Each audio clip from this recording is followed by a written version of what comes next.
This is an oral history interview with Berl Bernhard for the Robert J. Dole Institute of Politics at the University of Kansas. We are in Mr. Bernhard's Washington Law Office of D.L. Piper, and today is Thursday, November 29, 2007, and I'm Brian Williams. Let's start out with your earliest recollections of Senator Dole and contacts with him prior to his coming to your firm. Well, we have been, and are in opposite political parties. Therefore, my exposure to Senator Dole was somewhat limited, save for the time when I was campaign manager for presidential aspirations of Senator Muskie. And Senator Dole, at that point, was chairman of the Republican Party. And during the course of that campaign, every stop or every other stop we would make, suddenly there would be an appearance from someone named Senator Dole, who would say, "What Senator Muskie told you is not entirely accurate. I'll give you the real facts." And then he would attempt to destroy our effort. He did pretty well at it. He was a rough customer, also very engaging and had that acerbic humor. But at one point, I remember, I believe it could have been in Indianapolis, when Senator Muskie gave what I thought, since I wrote some, a great speech. And Senator Dole took off after what we had said. And I was asked at a press conference later that night about Senator Dole's reaction to what Muskie had said. And I said, "Oh, it was just truth assassination." And so I remembered that after I started to talk to him about coming with the law firm. But I had seen him because Senator Mitchell and I had kind of grown up in the Muskie family, and so I knew about Senator Mitchell's relationships with Bob and the respect that they had for each other. I was always impressed with the fact that Senator Mitchell would say to me, "You know, Bob and I do what needs to be done for the good of the country, and that is put partisanship aside. We have to work together." And when we were both in town, we would spend time with each other, whether I was minority leader or he was minority leader and I was majority or he was majority. We got together. So as Bob Dole had said to George, I don't think it's helpful for either one of us to rely on surprises.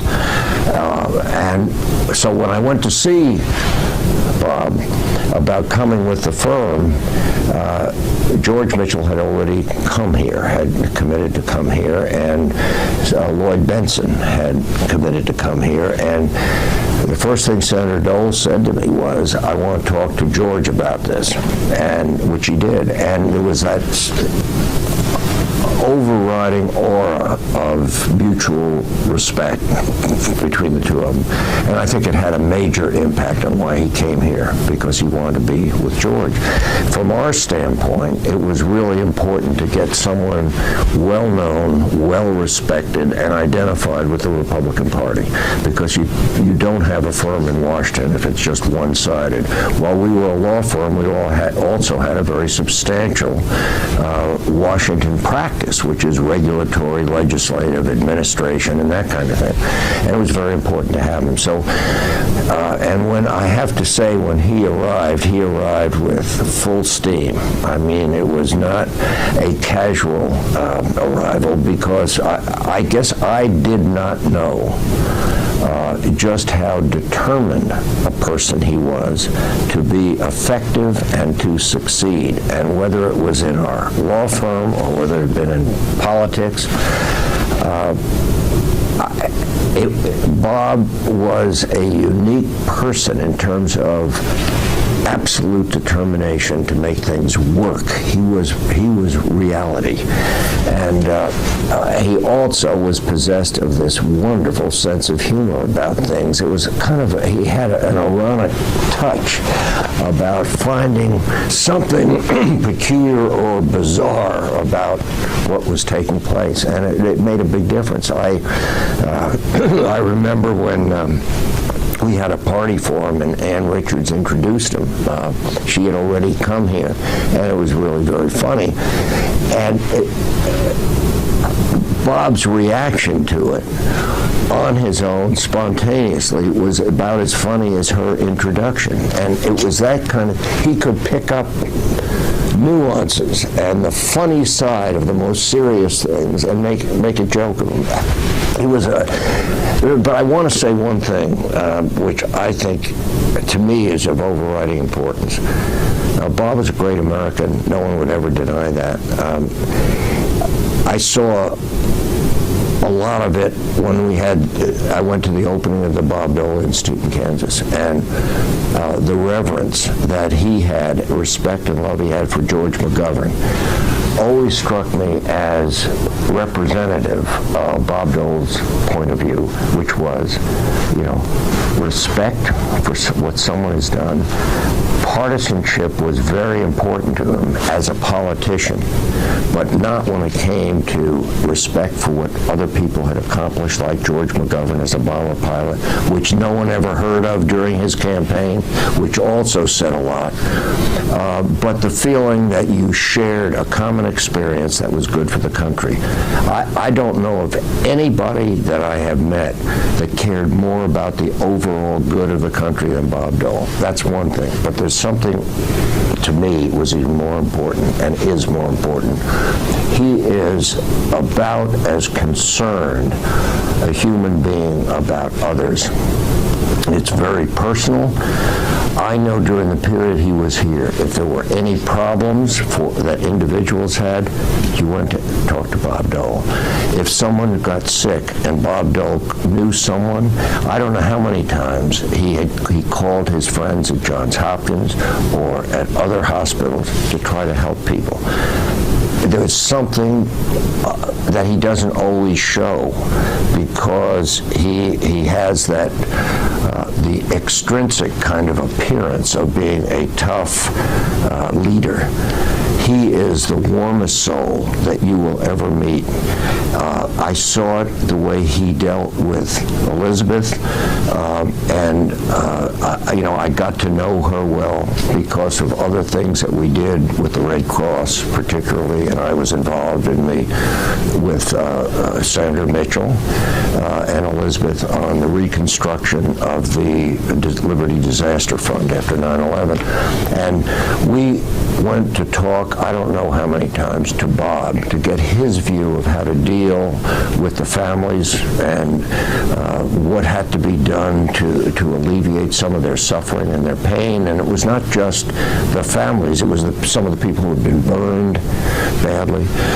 Bob was there. I mean, I can't fully articulate how to express this, but he cares. He cares on a human level. It's not just for show, not for political gain. It's there. He's got a heart. Good. But I feel this. I mean, I know. Is there anything else you feel that you want to just say right now, or I have questions to ask? Why don't you go ahead and ask me, and I may come back to it. Let's go back to when he was chairman of the party. Right. And you mentioned that he was popping up on various Muskie campaigns. Right. What format did that take? I mean, who was he talking to, and where was he?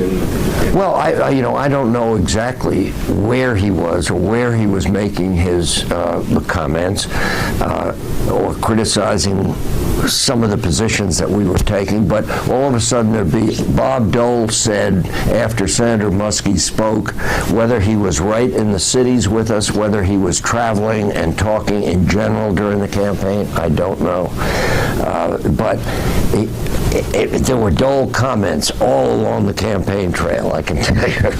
I got used to them. They were pretty good, too. He can be quite acerbic. Right. So did you have any contact with him while he was a senator? Well, limited, some. When you deal in Washington, you really cannot deal with a single party. You have to deal with the people who are the decision makers. I did have some contacts with him when he was chairman of the Senate Finance Committee, and he said something that was really funny. I have to say, when I was talking to him about coming with the firm, he said, well, when did we talk about any legislative issues? And I said, well, a few times when you were chairman of the Senate Finance Committee, I came up representing some people I wanted to talk to you about that. And he said, well, how many times? And I said, well, Bob, I think maybe 3. He said, did I ever give you what you wanted? And I said, as a matter of fact, no. And he said, oh, then I'm quite pleased to think about coming to the firm. So that was Bob. So, but it was relatively, it was more professional. It was not something where, we became friends or got to know each other very well. It was really after he came with the firm that I got to work with him a lot, all the time, because we always tried from the very beginning to involve him in with some of the clients we had, and he made himself available like no one else I had ever seen. I mean, he was always available if he could help. And we did some really interesting things together involving everything from Cyprus to Taiwan to other kinds of things like that. And no one was more committed. I wrote him after I failed to convince him to come with a larger firm when we merged the firm. And I wrote him, which I really believe that no one I ever met had come to a new job running as hard as he did and as quickly as he did. He loved it. And he was the only one who could talk about, joking about keeping time, which you have to keep your hours, Bob, so that we can send out a bill. And he would say, well, I've been thinking about a lot of things. That's about 10 hours, isn't it? That kind of thing. But he was really good. I mean, it was, let me just put it in another context. There are a number of people who have been in national public life who are very smart and very effective, but they don't necessarily think that their careers, having been concluded on a high level, require hard work when they move into another situation. Bob was the opposite. And you'd have to have heard him speak to clients. You'd have to have heard him speak when we'd have various receptions. And he'd always end up with some comment like, my door is open, I'm available, I can represent you, the rates aren't bad, come on, that kind of thing. And it was always fun. And I think people just rallied to him. He was an adult, and a person of size, and you knew it when you were dealing with him. So. Talk a little bit about the firm. You were one of the founders. I was. Created it in 60? Yeah, 1960. It was, we were just 2 of us that really started, and then 3, but that was about the same time Bob was getting started in public life. And that's what was somewhat kind of ironic that we all got together subsequently. But we started the firm. The firm grew to about 150 lawyers. Much of the success of it was because of people like Bob and George Mitchell, Lloyd Benson, Ann Richards, those people.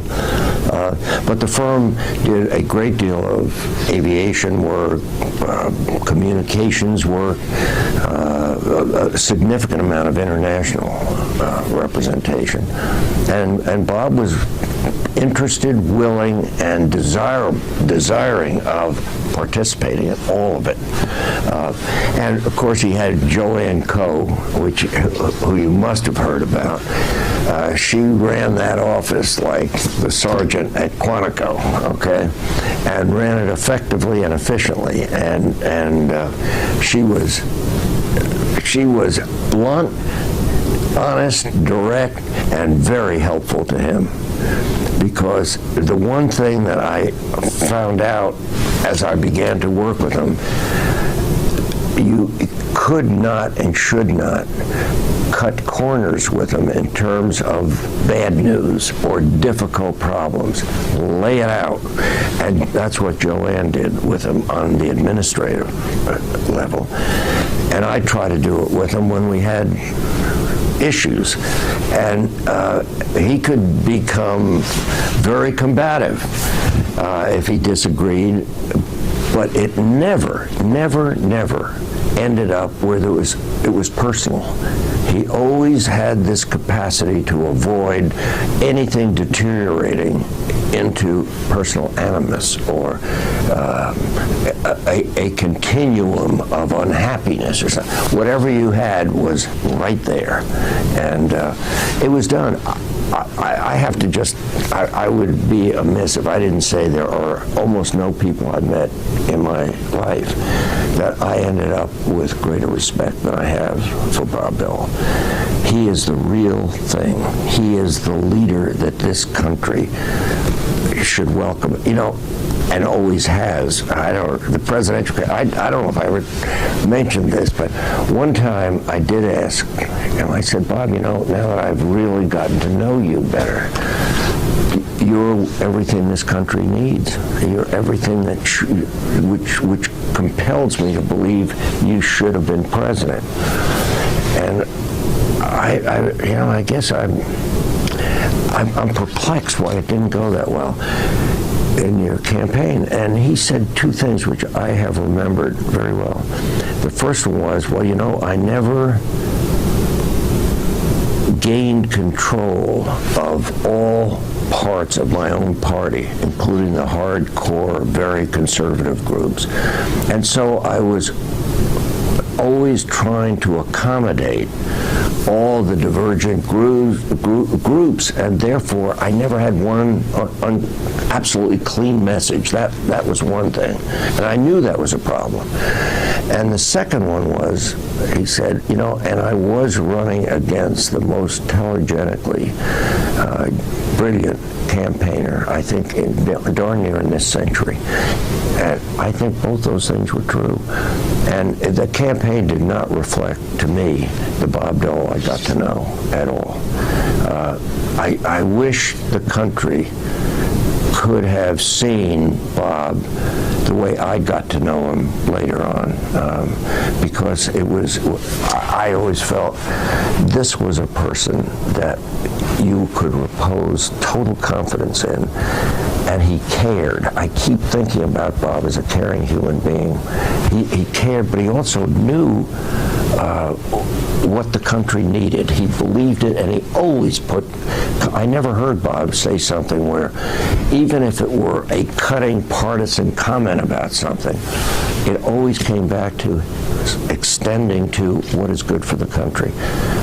I don't want to overstate it, but that's just the way I felt about him and the years together.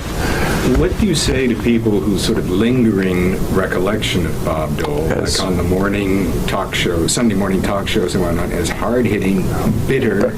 Yeah, well, let me say, I did not know Bob Dole in the early days.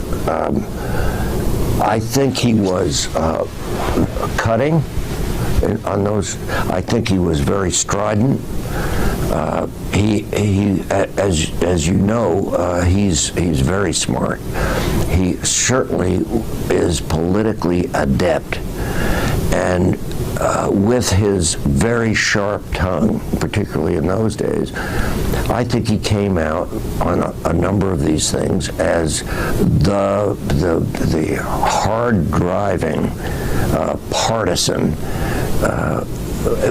very denigrating of his opponents. And I think that was probably a phase of his life in terms of gaining the leadership of his own party. Some of that was acceptable, and I think he changed later. From my recollection of those early morning shows, there was very little humor to it. It was tough. As I said, I don't think it was ever laced with something that made you feel good. It was cutting, and he changed.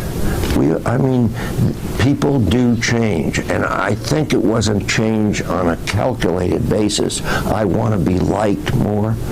I just think he got a much broader view of how people responded to leadership, and it wasn't just by cutting others down. It was a feeling that you and I are one, and we have common interests, and good humor is a way to connect, and good feeling is a way to connect, and always being hypercritical of others is not a way to connect. And I think he began, I don't think it was it may have been conscious, because he's awful smart, and he may have realized that this was no way to become the national leader. But he changed. I think he changed dramatically. And if you look at the period when I got to know him well, when he was on a lot of shows, when he was working that hard on the World War II movement, it was always, I think he left you feeling good whether you agreed or disagreed with him. And that was part of a different Bob Dole. That's my view. Which probably, the big change probably came, would you say, after he left public office, where he was freed up to not be partisan anymore? Yes, I think that may be true. And the fact is, when he left the Senate, he left at a high point. He left with great respect, bipartisan respect, and had earned it. And I think he knew he had earned it. And I believe, even though it was a terrible downer for him, having lost the presidential election, and since I was once campaign manager for someone who lost worse early on, that's a biting experience. And I think he was hurting, as anybody would, after that. And there were monetary debts from the campaign, and I did work with him on some of those. We got them all cleaned up. And, he wanted to get that behind him, so we worked on that early on. But I think that he saw himself much more as a national and international leader than as someone who had the responsibility to draw the lines between the parties. I really think it was a different Bob Dole, and to me, the greatest part of his life. Did he ever express to you regret for having left the Senate? No, he didn't. No, he didn't. He may have felt that way because it's a clear power base for which you can accomplish a great number of things. And if you knew Bob, the reason he might have felt that way would not have been just the loss to himself of that, but not having the capability of the power to make changes that he thought were warranted or necessary. But he never expressed that to me. The fact is, I think he accomplished a huge amount being out of that power base and free to be a leader and not just follow what appeared to be a way to respond to necessary votes in the Senate. And it's a big difference. So, when he arrived at the firm, was he still sort of suffering from defeat, or what was his mood like, do you recall? If he were suffering, he didn't show it. He was, I would say, very high-spirited. He saw it absolutely as a grand new challenge and a new stage, and he did it preeminently well. I never saw that side of him where he reflected the disappointments of not being in office or having lost the presidential effort. He was committed. I mean, as I said, I've never seen anybody arrive at something that he hadn't ever really done and show so much joy and verve about it. Were you the main suitor? Oh, you mean for him to come as opposed to other firms? And opposed to other people in your firm? Did you do most of the... I did a lot, sure. George Mitchell did his share, no question about that. And Lloyd Benson talked to him. But I was chairman of the firm, and I felt that this would really make us into something that was unique. To have had two majority leaders and heads of the finance committee and that kind of thing all in one place would make us really a potent entity. And it was true, it did. What really hurt the firm later on was 9/11, because we had so much aviation and communications work, all of which came to a halt after 9/11. Basically, it regenerated itself, but it was a difficult period. You mentioned Joanne Coe. Yes. And you gave us some adjectives to describe the lady. I regret that she's no longer with us. Oh, I know. She could be interviewed herself. That's a shame. Did other members of his Senate staff come to the firm, or was she the only one? Well, Marshall, you probably talked to Marshall Harris. Well, he wasn't. I don't know if he was on the Senate staff. She was the key person, and there was no question but that she not only had his ear, but she ran things. And that train, it was never late, I can tell you. And Bob was very impatient about things. He embodied the do it now philosophy. And so we knew if there were a meeting, Bob would be on time. And if he called a meeting, you be on time. And that combination of toughness and human caring is a fascinating complexity, because he was rough character. When he wanted something done, he wanted it done. And we had some experiences where he was less than happy with clients. And, lawyers don't particularly want to tell their client, you don't have a very good case, or your behavior is not making it possible for me to represent you to a successful conclusion. Bob had no problems telling people that. And he could do it better than I'd ever seen, because he would, first of all, he came in with that aura of achievement and public, national, and international acknowledgement. So when he would say, this isn't going to work, I was rather stunned, accepting of that. Not always. It was not that everybody really liked it, but I think the message was clear, and it was a unique thing for him. Just let it go. I'm going to pause for just a second. No problem. Okay. Tell me about the body language. Well, Bob enjoyed having substantive discussions or even administrative discussions. Some he enjoyed less than others. But when he thought that people talked too long or that the discussion was not getting anywhere, there was a bodily reaction that I always got to know when he slightly lift up his left hand and move it horizontally. I knew, one, that his attention span had now concluded, and second, he thought this was a waste of time and terminated. As soon as I'd see that, it was almost Pavlovian on his part, and I'd say, okay, this has been really a good discussion, everyone. We'll come back at another point and conclude. But it was something that was, I don't even know sometimes whether he knew he was doing it, but I did. And as soon as I saw that slight indication of the movement of the left hand, I said, this is over. Were there times when you had to sort of how can I put it, sort of smooth off the rough? Yes, there were. I mean, Bob's expectations of performance were very high, as you can imagine, and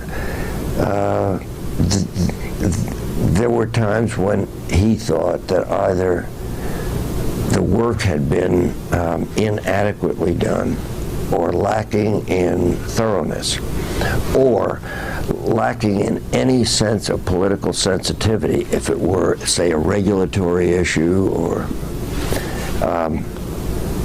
he would reflect it. I mean, and he wouldn't make any bones about it that he was in sharp disagreement. We spent a good deal of time together on this Federal Elections Commission issue. I don't know if you've read about it or heard about it, but there were questions of reasonable charges during a campaign over which he had no control, but ostensibly was responsible for all of it. And so we had all these long negotiations with the Federal Election Commission.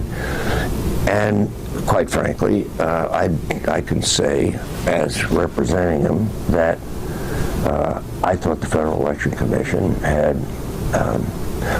was making an effort to show that despite the person that was involved, we're going to be tough.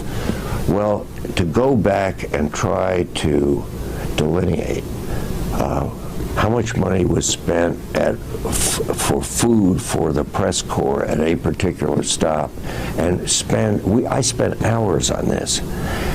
And it was a lot of money involved, but it was their assertions of, it was staff assertions of what they thought couldn't be documented. Well, there's no campaign in this planet where you can document how much the taxis were, or how much McDonald's hamburgers are, or how many press people ate what. And that was the kind of thing we spent this inordinate amount of time on. And his frustrations with that were legitimate in my mind. And we finally worked out a compromise, but it took probably a year. It was very complex, as you can imagine, and needless to say, the adverse publicity that Senator Dole was supposed to pay back to the Federal Elections was unjustified. But that's the way Washington is. There is no such thing as privacy for a public figure of note, and therefore we were running into constant leaks. And he was very irritated, and he was justifiably irritated in my mind. I was, too. And that was in relationship to the 96 campaign. Correct. And that went on for quite a period of time. And we resolved it finally, but it was, it took a lot of his time. And it took, I think it also hurt him, because my experience with him was, and I don't say this casually, that he is a person of genuine integrity about money, finance, which he understood and understands very well. There was never a time that I was with him where there was any effort to cut corners, to, do anything but full transparency about what was going on, so that I think he was personally hurt by the allegations that in some way he was involved. Look, the fact is, no candidate knows exactly what's going on. That's how it is. It's a national campaign. And if you think he knew how many peanuts were sold at some public affair, in Dubuque, it's absurd. But when you accumulate that nationwide, and then you try to disprove what the assertions are, it's very difficult, because you're looking at receipts, and hundreds and thousands of receipts. So it was a very complicated area, and I think it upset him, because the assertion seemed to come through that it was negligent, or in some way there had been a knowing violation of the federal elections law, and that just wasn't the case. And we got it resolved, but it was a constant annoyance.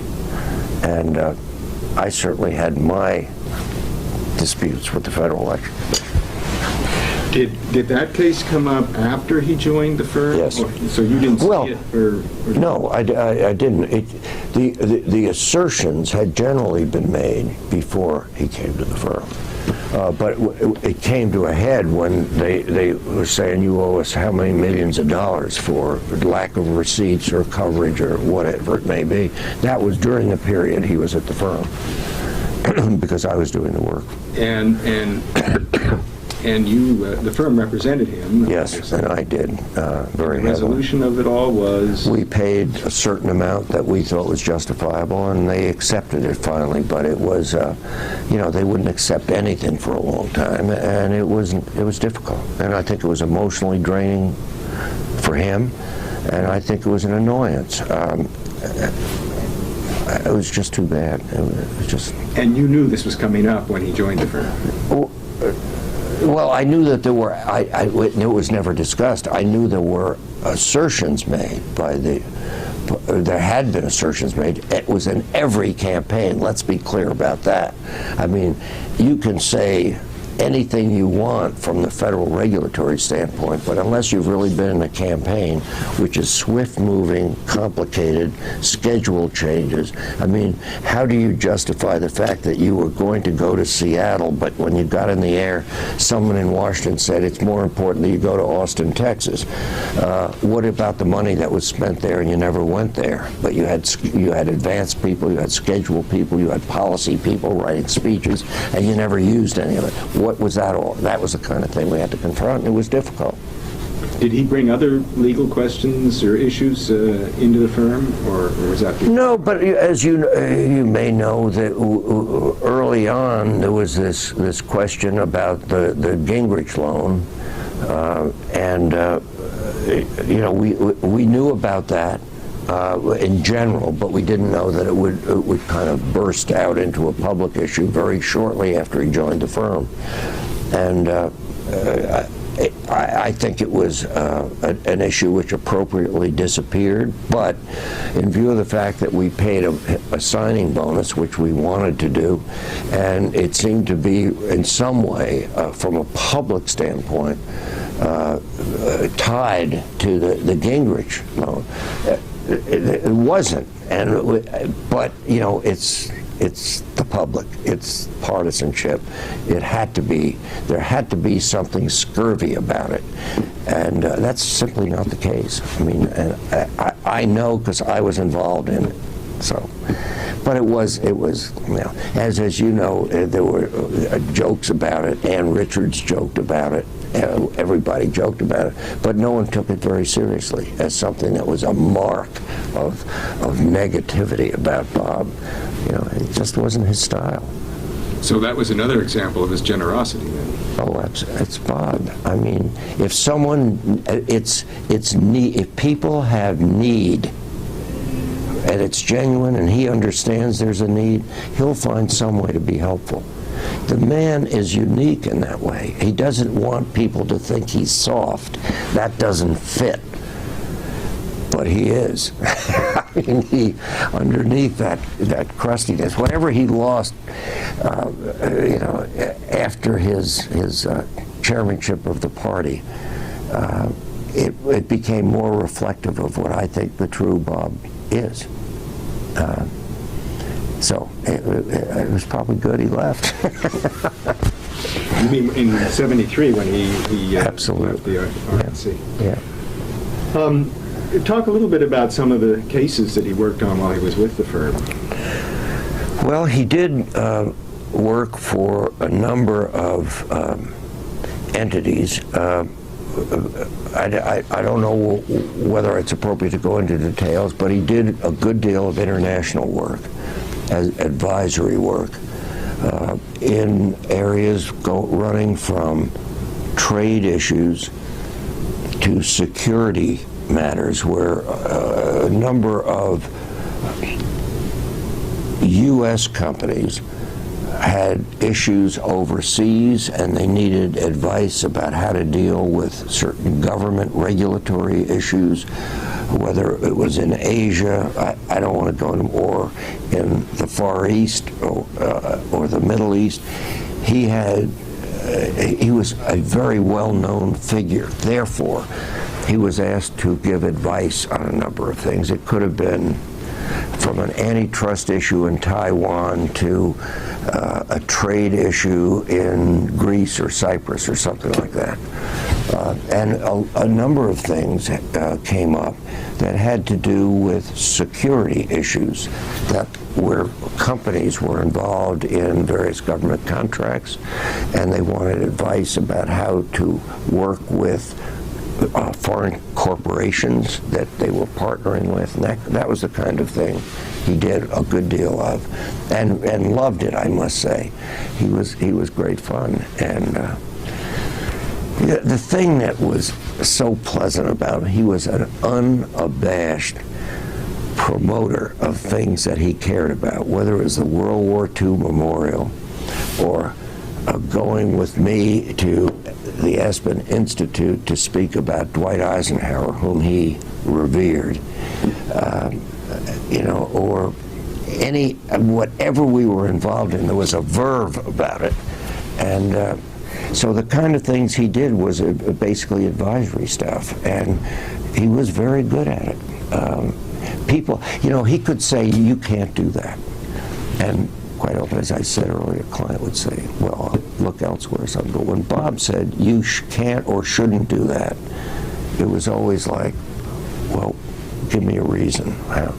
And what he used to love is to call people together who had different disciplines in law practice and call them down to his fourth floor office. And everybody would talk. And he'd say, well, here's what we have. This is what we need to do. And that was the first time during some of these strategy sessions that I noticed the arm, the hand. And he just would not, if there was any irrelevancy and a waste of time, he'd either get up and walk out or just, and Joanne was the guardian. And she'd just say, that's enough, we don't need it. It was fine. And he'd just get up and say that. But Bob ran his life, his own life.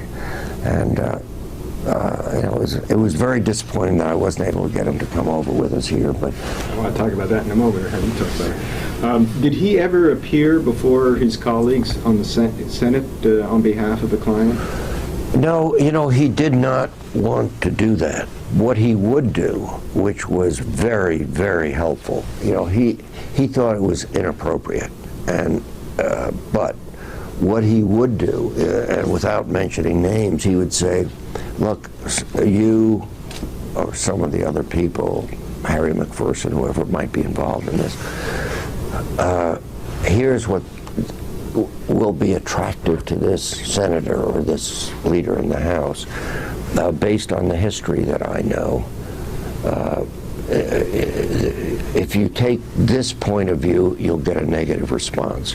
If you take into consideration that he has always supported X, Y, or Z, you will find him much more receptive to what you're saying. He did a lot of that for us, and I'd go down there if I had something that we couldn't get resolved in a regulatory matter or case. I said, we've got to get an amendment or do something like that, and I'd say, who is the right person to go to? How does this fit into the timing on appropriations or any finance bill or things like that? And he would say, this is who you ought to see. This is what will be most effective. You're late in the cycle of appropriations and you probably have to get an earmark on something to get it done.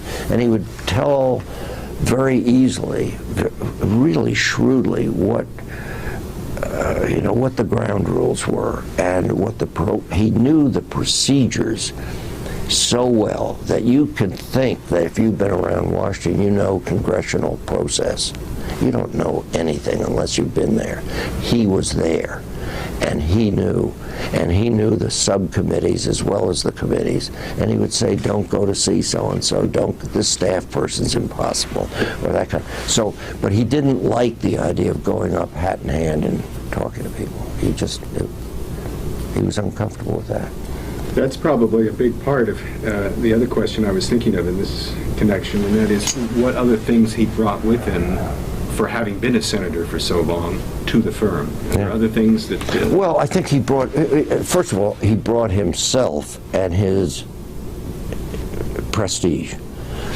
Then what he brought was this, the knowledge of the way things really work as opposed to what people may imagine is the way of the world. And the way you succeed is through the subtleties of the process, not just because you understand what is a consent calendar or a joint referral or whatever it may be. It's what surrounds that. And it's impossible to define how valuable that is. Because, you can spend a lot of time thinking you're doing the right thing, and you're not. Because you fail to understand that in some way or another the unwritten rules are, and this is how it works, and that's where I found him invaluable. I mean, that is what he brought to the firm, in addition to himself, just what he was. So tell me about losing him to another firm. How did that unfold? Well, I had assumed and hoped he would stick with us and join us.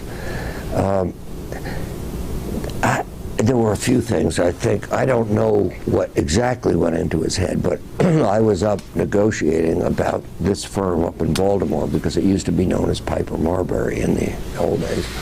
It was an old line firm. And I was up there talking to them, and we wanted to make a decision. George had already committed that he was going to, Mitchell was, he would go with us. And so I thought, I just kind of assumed Bob would, but we'd had some problems along the way, but they weren't significant. I didn't think they were that significant problems. There were two things that I think militated against him coming. One was Elizabeth was running, and as he said to me, she has always supported me my entire political life. This is a chance to support her, and I want the time to support her. And this firm does not have offices, this firm where we are now doesn't have offices in North Carolina, and I think it's important for me to have that kind of connection. But then he said, I also think that it's time to make a change, and I'm not sure I want to go to a firm that's that big. He didn't know what big was, because we're only 4 or 5 times what we were at that point. But I think it was a combination, and there were 1 or 2 people at the old firm that he didn't particularly like. I didn't think it was that big an issue, because everybody else liked him, and he liked almost everyone else. But I think there were a number of factors that kind of came together, and he said, I just don't want to be part of something that large. And I think at the core, and Elizabeth, I think Elizabeth, he wanted to support her, justifiably, and she's a nice person, good person. So did he come in one day to your office and say, look, I got bad news? No, it wasn't. Oh, no. I called him from Baltimore, because I said, hey, look, Bob, let me just say, you know how we want you to be with us. So here's the problem. We're going to have to make an announcement about this firm, because it's beginning to leak out that we're thinking of merging into it. I need to know what you're going to do. I need to know this weekend, because we're working on a press release. And it was the first time he said, I'm not sure I want to do that. And then over the weekend he told me he didn't want to do that he was thinking of something else. And that was the way it was. It was very disappointing to a number of us, me particularly. But Bob is Bob. I mean, when he makes a decision in his head, it's a decision. What did he once say to me, which I thought was the best? We were having a real discussion about something, and we didn't agree, and it was perfect. And I kept on, and he looked at me and he said, there's some confusion here. You think we're having a dialogue. It was great. So, and he made up his mind not to come, and that was the end of it. But we certainly have remained very good friends, and I am an admirer beyond anything I can say. I mean, I think he's a unique symbol of the best in America, and maybe the best in the world. He's just, what he's overcome and what he's done is remarkable. And internal caring is what I keep feeling. Did he go directly from your firm to Alston Bird, or was there a period in there where he did it? I can't remember the exact timing, but it was very close. So he was already negotiating with them. Well, I think he was. I never really got into any discussion with him about that. I don't know. Just briefly, what was your motivation for merging with Piper? A few things. One was what I indicated before, that we went through a very difficult period for about 6 months because of 9/11 and because of the loss of we had maybe the most significant domestic and international aviation practice in the country, and we had a very significant telecommunications practice. That all dried up right after 9/11. And I had about 15 lawyers with relatively little to do. Now, the firm hung together, and everybody was willing to put in more capital and keep us going, and we got it back to profitability.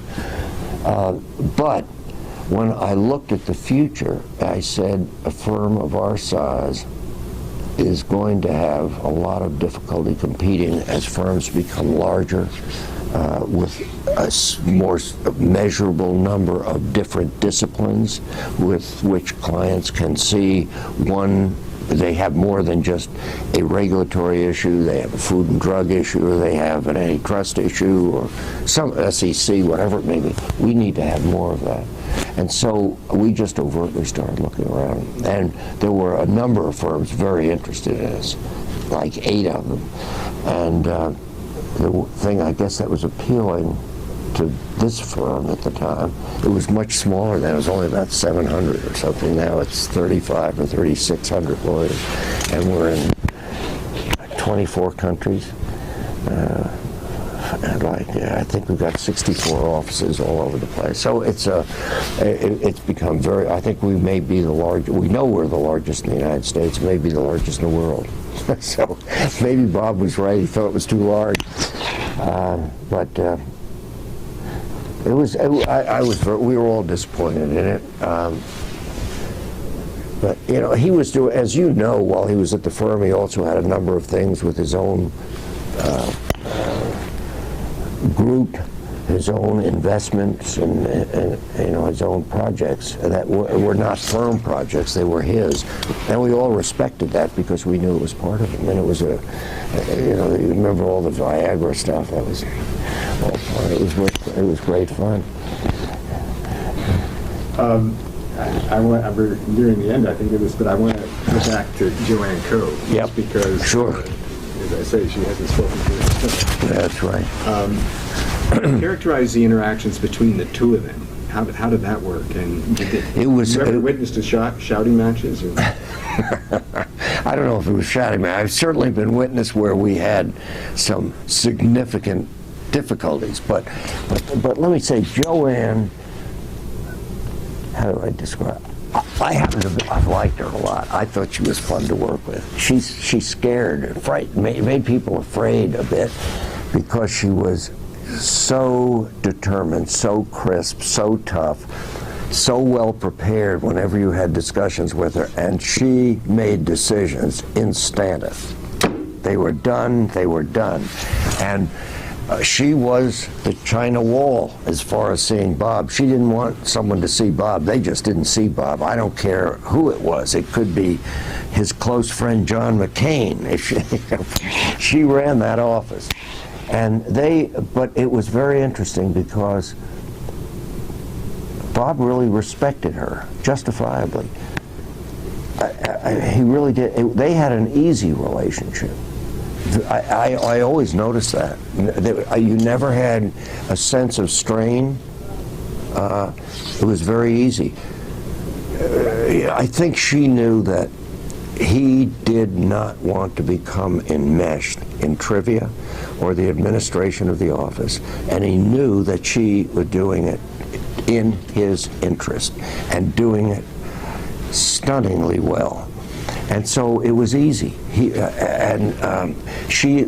was a tough bird, and I enjoyed her a lot. I mean, I got along with her just fine. We had an easy time. I'd say, "Damn, Joanne, and that kind of and she'd say, "It's done, what else? Now move on," and I'd say, "Fine." But she was great, and she did him a real service. It was a very, let me just say, the loss when she suddenly died,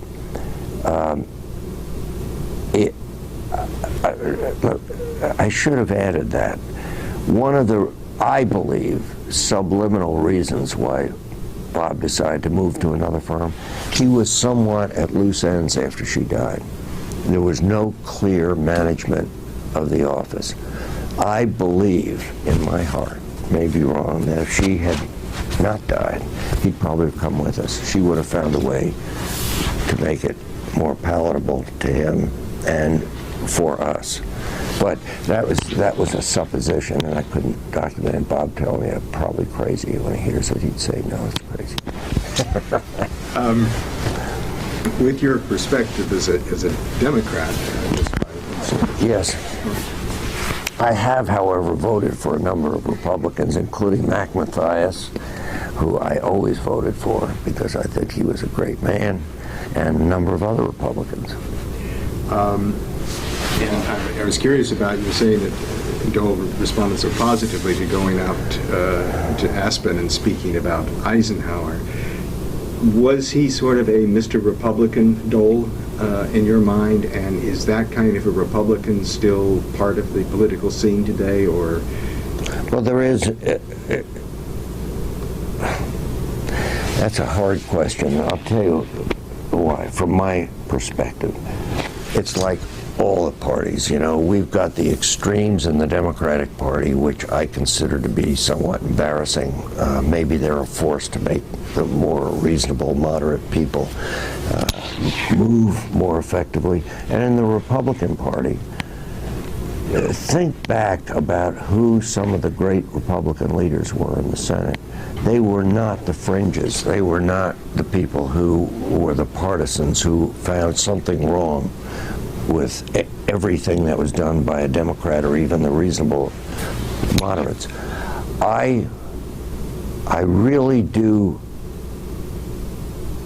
believe that Bob represented the kind of rationality you see today in a Senator Lugar, something like that, where, reasonable, almost at all times, sensible to other people's opinions. Bob had one quality which I didn't appreciate up front because he could be so crisp, and that was he was a very good listener. Sometimes you'd think he wasn't listening, but he listened. You could make an argument with him that he could change what he was prepared to do. That is the kind of Republicans, the moderate, reasonable Republicans. I think, for example, Ronald Reagan had a lot of that. He listened. People would respond to him because he made some sense. And Dwight Eisenhower was someone that he was a real leader, and it was someone that Bob saw during World War II that made a national and international difference. And I remember when at one time Bob reminded me we were talking about something, and he brought back Eisenhower's comments about be alert to the concerns that attend the military-industrial complex. And that was something Bob was very alert to as a Republican. It didn't make it as an American more than anything else. That was the thing about it.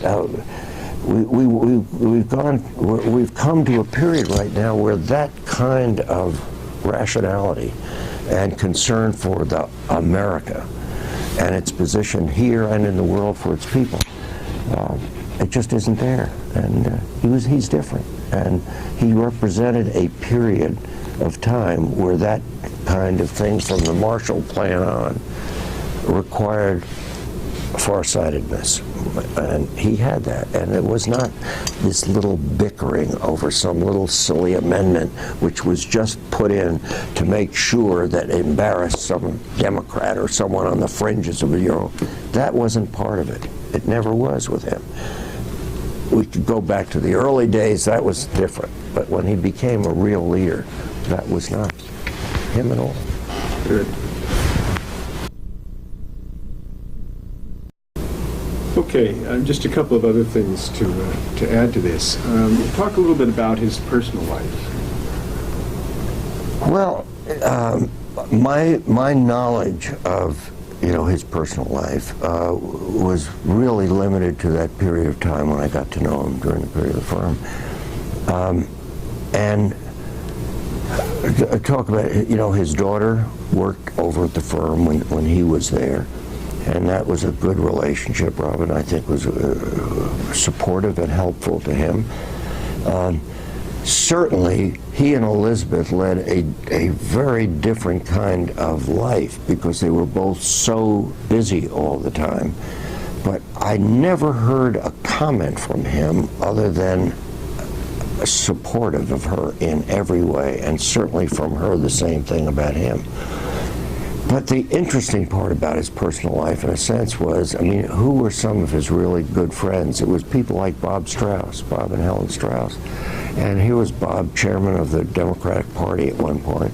They had apartments together at Bar Harbor down in Florida, and he used to spend a good deal of time together. And they always were close during the whole period, because Bob's a very good friend of mine, one of my best friends. And so that was another attachment, I think, that Bob Dole and I had. But that's how he was. It's the George McGovern, Bob Strauss guy. His personal life was personal, and it was human, and it was connecting with people that he enjoyed. And he was just that way. He never picked friendship according to parties that I knew about. He had a lot of more close friends in the Republican Party, obviously, but he was just not that way. That's one of the things that I always found so endearing about Bob, was that people were people. You could put a label on him and he'd reject it. And he didn't dig this stuff about, this person's a libertarian, or this person's a conservative, or this. He talked about the people that he liked. And there were some people he didn't like. He was very upfront about that too. I won't mention them. Did you have personal time with him, or was your interactions with him primarily professional? Well, we spent, it was both. We'd get together and just the two of us go to lunch and spend some time together. We had some dinners together. And Elizabeth came around, I got to know her well, and then I represented the Red Cross, as I think I told you, during that dreadful period. Bob was the same whether he was in the office doing some legal work, which he always said, he was very funny about that. Well, come and see me and I'll find a lawyer to help you. He's always denigrating, He was very smart, as you know, very inventive. But his personal life was his personal life, and it did not have to do with party. I never saw that. So, and the Strauss connection was real. They were very close friends. So, did you have times when you discussed the outcome of Redskins game? Or? Oh yeah, we didn't always talk business. We talked about the things that we were both interested in. As you know, he was always very concerned about Vietnam. We talked a good deal about that. As you know, he also was working on the missing people in Kosovo, Bosnia, Herzegovina, and he really did spend a lot of time. We talked about that, how difficult it was, because he went over there and helped was there when they were opening up the mass graves and that kind of thing. So we talked about a good deal about the needs in the world, that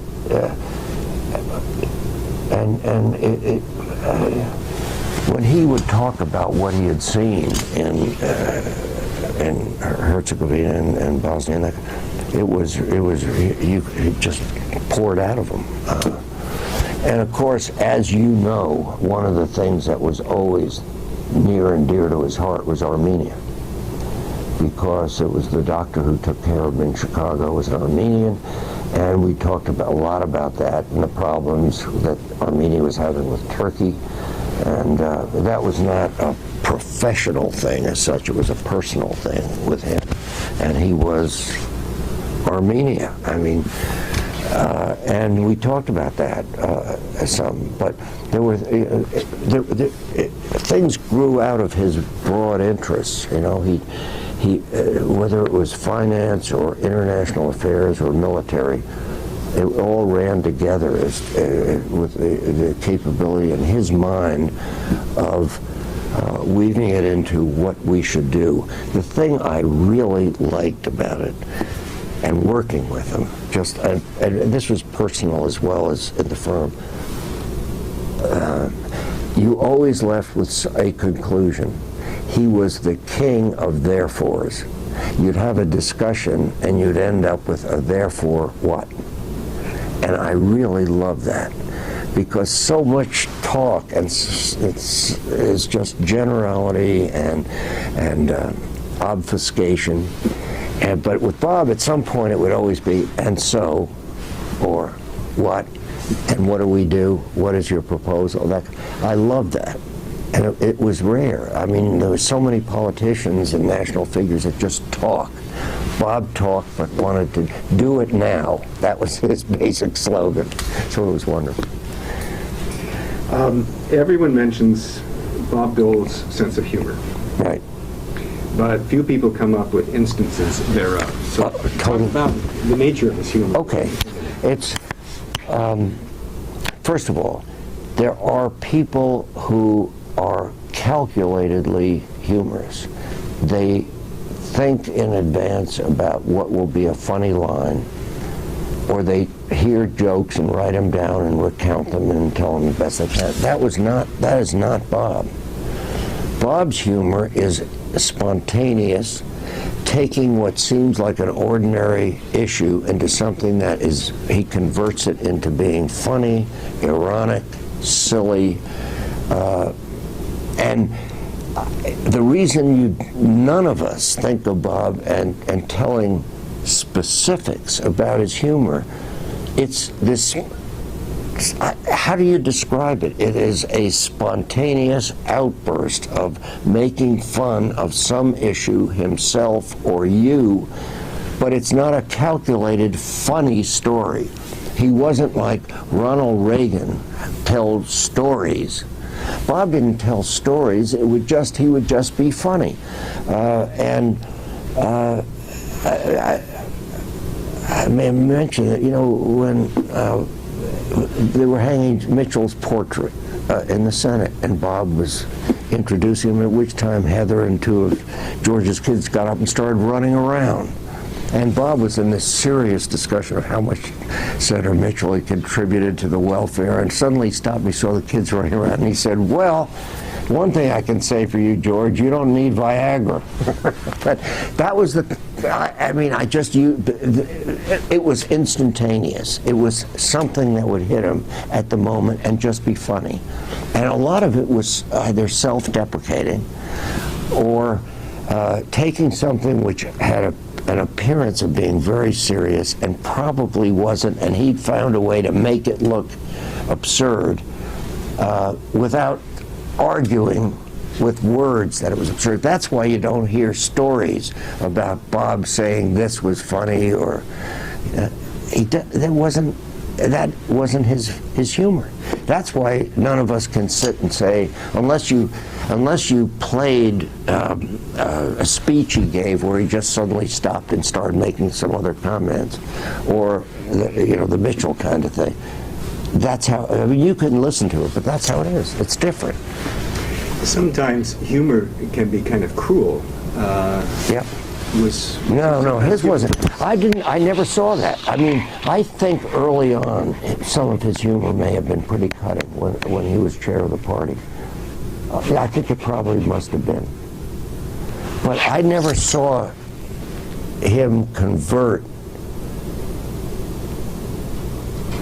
a comment into something that was cutting or cruel or unfair. I mean, it could be devastating, but it usually wasn't on a personal diminution kind of comment. It wasn't his style. It was just taking something and making it look a little silly. And he had that in him. And he and Ann Richards were, they were both in the firm, and that was the great moments when the two of them had discussions. We once had everybody go, because of my involvement with the Aspen Institute, we had a retreat of the firm at the Y Island Plantation over here, and we decided one Sunday morning, okay, I have to be careful. This was Bob. I said, Bob, we want to have a debate with George Mitchell and Ann and you and Benson and Dan Coates about politics and about presidential. He said, when? And I said, well, the only time we could figure it out is if you could come over there early Sunday morning. We're going to be over there for a few days and do a lot of planning in it. He said, I don't know if I can do that. I said, why not? I don't want to go into it. I said, oh, okay. But I really want you there. Hesitation, they said, well, it's one way of missing one Sunday of church with Elizabeth. You know, it's that kind of thing. But it was, I don't know if that, but that's the way he was, you know, just enjoy fun and make fun of yourself and those around, but it was not ever harmful, you know, that kind of thing. So. Did he enjoy other people's sense of humor? Oh, very much so. Very much so. It wasn't like I'm the only fun. But, yeah, he did. He did. And he just would, look, there's something I believe is the life spirit. Bob Dole embodies the best of the life spirit, the God-given life spirit. That's Bob Dole. And if it's funny, that's okay. If it's serious, that's okay. But it's part of being alive. That's Bob. And that's why I think people like me just suddenly said, I found a compatriot that I adore. You know, what else can I tell you? Great, great. And I suppose part of the reason for that spirit of life comes from all those months sitting in a bed. Oh, that's a good point, because he has known suffering, and he's overcome the woes of realizing that he's been disfigured and rendered less than complete physically, and having overcome that. And you think of what this man did with the disability that he has had, it's incalculable.